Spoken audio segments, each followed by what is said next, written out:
Your ability to live well is by your own innate nature, not because you're better than somebody. You don't have to prove that you're better than somebody. You don't even have to try to be better than somebody. This is emotional intelligence. There is no hierarchy in this. Once intellect enters this, if you say love,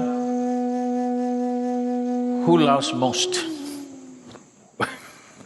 There is no such thing. Do I love Dhyanalinga more or you love Dhyanalinga more? Do I love this turtle more or you love this turtle more? Do I love this monkey more or you love this monkey more? Nobody can decide this. Never ever can anybody wait and say, okay, this person loves more than the other person. There is no such thing. Quantities do not apply to emotional intelligence. When quantities do not apply, the high and low disappear, big and small disappear. Life becomes as it is. Is ant a more important life than you, or you a more important life than the ant? If you think you are more important, you have a gross mind. You do not understand that ant considers its life as important as you consider your life, probably more. He's got more limbs than you, probably doing more useful things, he's more organized than you, we don't know what else. Probably their population is more. If you give them the voting rights, they would win, hands down. So, intellect is always trying to set one thing against the other. It is your intellect which has created conflict. It is your emotion which can bring this together. But if emotion follows intellect, emotion will also become a deadly conflict. If your intellect follows the emotion, then there would be no conflict, there would be sweetness in the world, there would be wonderful situations in the world. So the sadhana is essentially oriented towards that. It's a simple structure, but if you give yourself, it does miraculous things to you.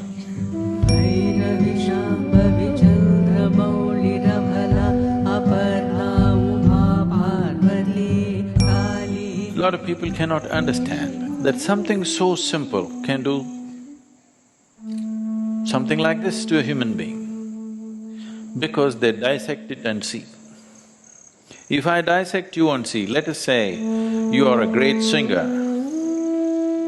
Wow, you sing so well, let me see what is in your vocal cords. And I will dissect your vocal cords and look in, I will not find any music.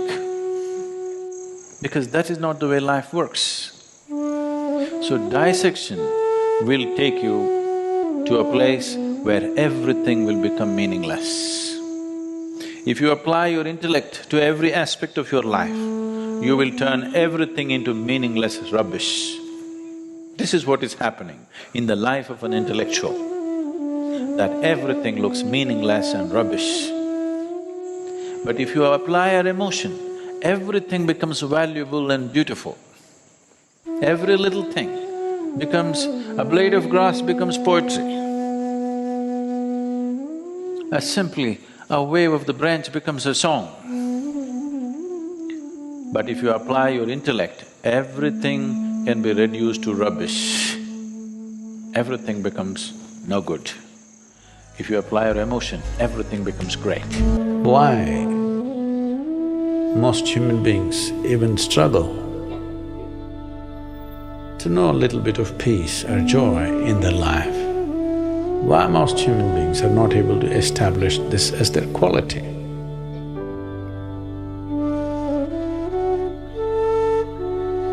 I know too many philosophies have been said, but let's look at it technically. Why is it not happening, something so simple? So all experiences of life, how are they entering us? If you breathe the coolness of the air, how does it get you? neurologically, it travels almost instantaneously. Pleasant. If you eat or taste something pleasant, or see something pleasant, or hear something pleasant, essentially, first it touches your sense perception.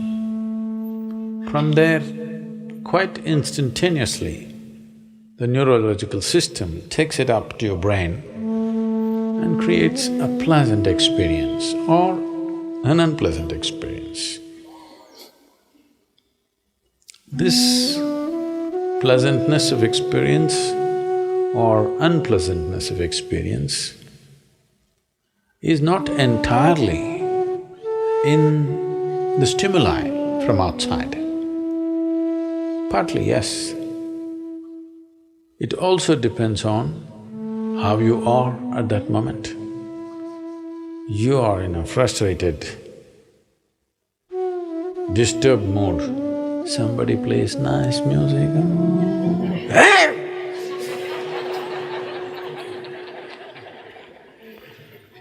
yes or no? Somebody playing very nice music. It further puts you into rage. So we must understand, there are two aspects to it. One is the nature of the stimuli, another is how we are right now, which means what our impressions are, what our samskara is, what our karmic substance is. So when everything cooperates and pleasantness happens, you saw the morning sunrise, instead of being irritated, oh God, one more day, you felt, wow, nice.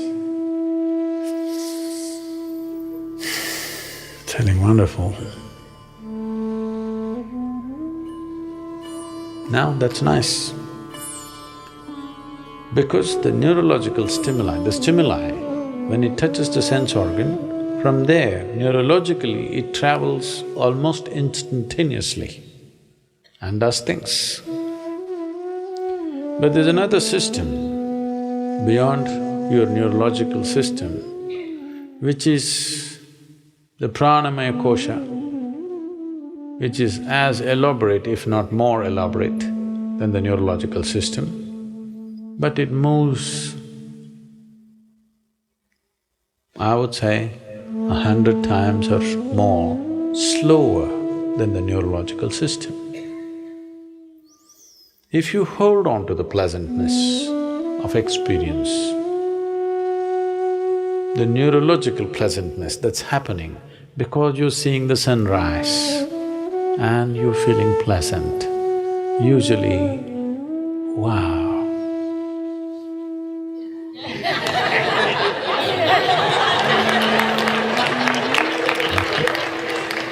Or something else, or something. Most people do not hold on to the pleasantness of the experience that's happening. They will hop all over the place. So if you hold on to certain pleasantness of neurological pleasantness, I'm trying to separate these two things due to lack of terminology in English language. Let's say you watched the sunrise and you felt wonderful for a moment. That moment is neurological pleasantness or sensory pleasantness.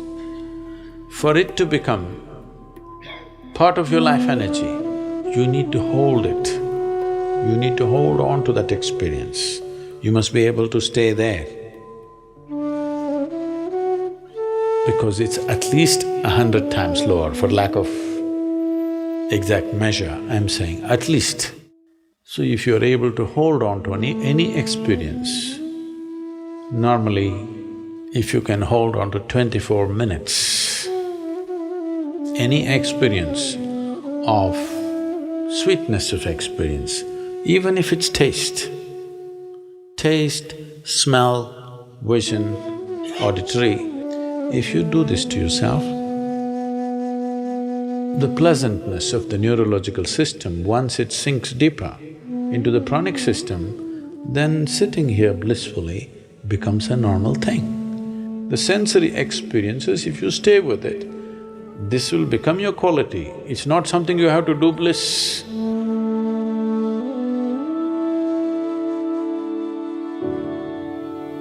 The processes of ecstasy were never written down.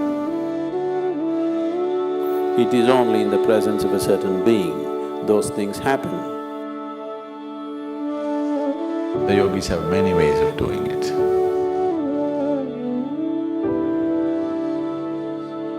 Certain nadis in the system, that if you activate them, you will be ecstatic. If this humanity overflows, then divinity will come in search of you.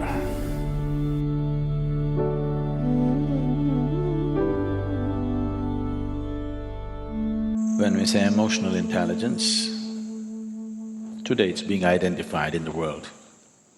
For a long time, we thought intelligence means just IQ. See, this is not a… IQ means I stand in the queue.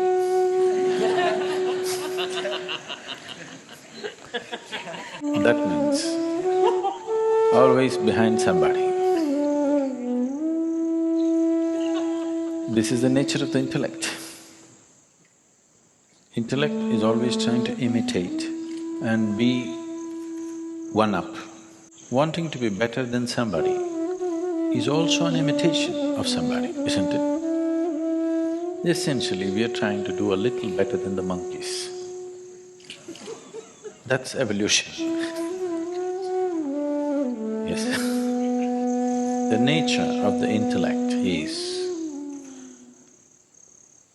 right now the way it is for most human beings, it is a useless instrument unless there is a bank of information. There is no information. Most people do not know how to use their intellect. Only with information they can use their intellect. This is not the nature of emotional intelligence. It doesn't need any information. It can just embrace everything and know it. It can feel its way through life. It need not stand in a queue. It need not stand behind somebody. It need not try to be better than somebody. It's simply a way of being involved with life, knowing life by involvement, not by dissection. This is the difference between intellect and emotion. Intellect tries to know everything by cutting it open, by dissection. Emotion knows things by embrace, by inclusion.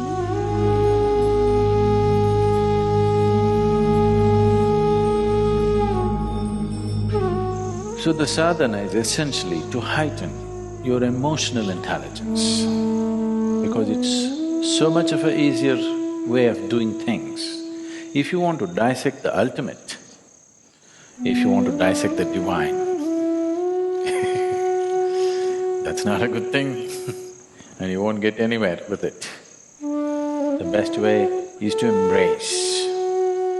When you embrace somebody, you are also allowing yourself to be embraced. Otherwise it'll not happen. Only I will embrace you. You cannot embrace me. It doesn't work like that.